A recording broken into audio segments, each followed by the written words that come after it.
talaga pong gaganda po ang ating umaga kapag ito po ang bubungad sa inyong mga mata.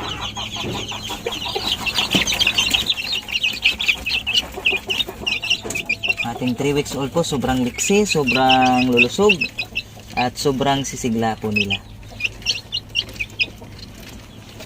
Pero mga kasiken, on the other hand, kapag ito po ang inyong makikita, so yung mga pakpak nila is namilay at parang hihina, siguro po ay medyo malulungkot talaga tayo kapag ganito yung ating makikita sa umaga.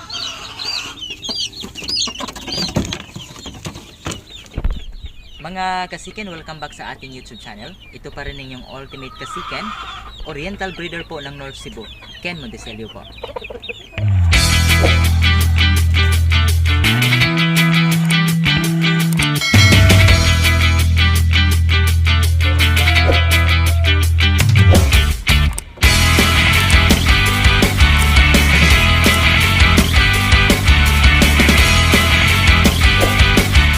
Kasiken, welcome back sa ating YouTube channel. Kung saan ka man naroon, sana po ay nasa mabuting kalagayan kayo. So, I hope that your day is fine. Bali, ang pag-uusapan po natin ngayon ay patungkol po sa mga sisiw na nanghihina at kung paano nga ba ito pagalingin or paano ba ang dapat natin gawin para po manumbalik po yung sigla nila.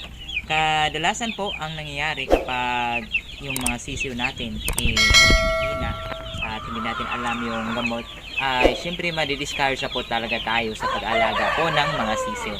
But as a farmer po, part na po yan sa atin pong trabaho bilang farmer.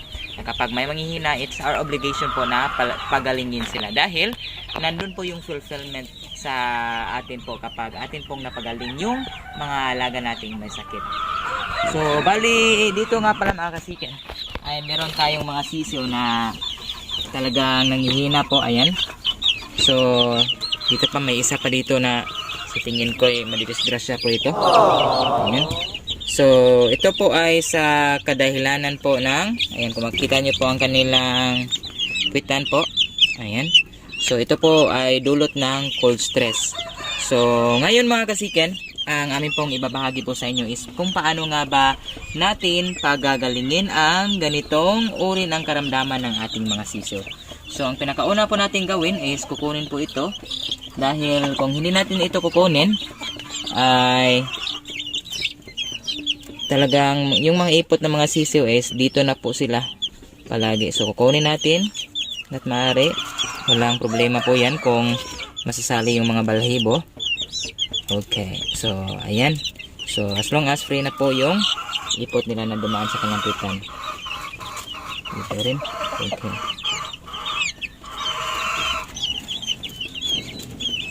Alright. So, kapag ganito po ang mangyayari mga kasiken, it is very obvious po na ang alaga natin is wala pong ganang kumain, wala pong ganang uminom. So, ngayon, ipapakita po namin sa inyo ang aming pong paraan po para po mapagaling natin sila.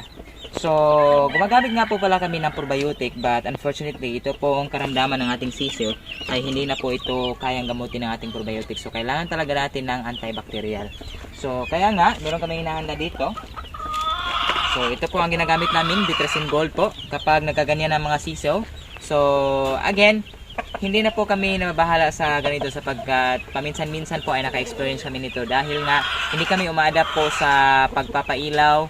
So, usually po wala kaming inahin na ginagamit. So, ito ay maaga po namin na-separate sa inahin sapagkat yung inahin po ay sobrang hindi po marunong magdala po ng kanyang mga sisiw.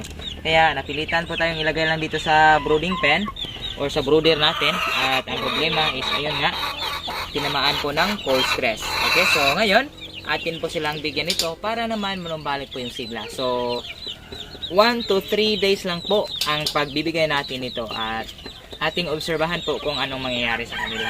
So, yung isa mga kasiken, again ito, hindi natin alam kung masasalbar pa natin ito or masasave pa natin, but susubukan lang natin mga kasiken. So, ayan, sobrang basa po ng kanyang ipot. Hindi talaga natin alam kung mabubuhay pa to. So, ang gagawin natin mga kasikin is bigyan muna sila ng patubig na may Bitrasin Gold at hindi muna natin sila pakainin. So, ito muna yung una nating ibigay, painumin natin ito sa kanila. Ayan. Okay. So ayan na po sila, umiinom na. So yung isa, hanggat maaari po, subukan natin para ma-save pa. Ayan, uminom naman din. Ayan, binigyan na po natin ng kaunting patuka po yung mga sisiyo. So kung napapansin niyo po yung isa mga kasiken, ayan. So kumain din siya pero talagang we don't know po talaga kung mabubuhay pa po siya. But yung iba naman is, ayan, so kaunti lang po ang ating ibigay po para magutom sila at kakain naman sila muli kapag bibigyan na naman natin sila.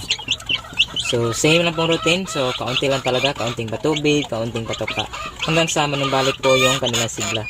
So meron nga pala yung isa dito, ayan nangyari dito, ayan. So sana po ay gagaling po silang lahat. But again, ito pong isa mga kasiken ay 50-50 na po ito. So swerte na lang po natin kapag atin pa itong mapagaling.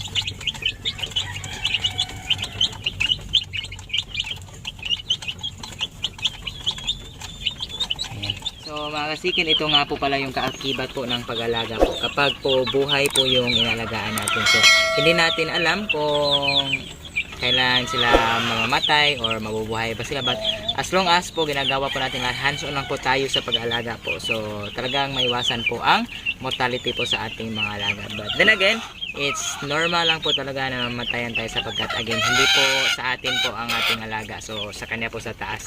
So again, as much possible lang po, hands on tayo, nagmo-monitor po tayo para at least meron tayong magawa po para po ma-save natin yung mga alaga nating may sakit. So mga kasikin, i-update po namin kayo sa susunod na mga araw.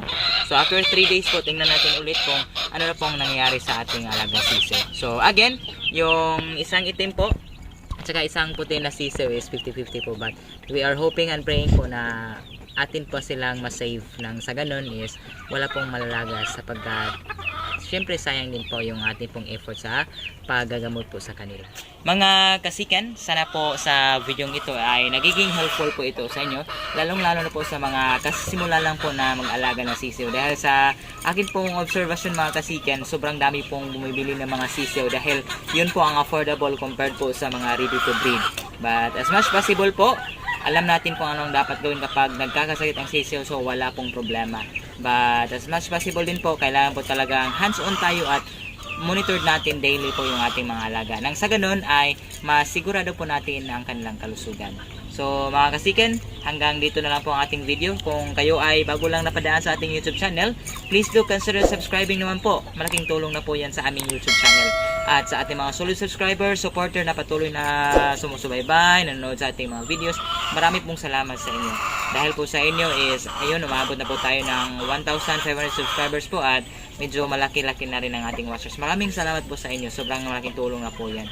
So mga kasikan, maraming salamat at see you po when I see you. God bless and happy farming.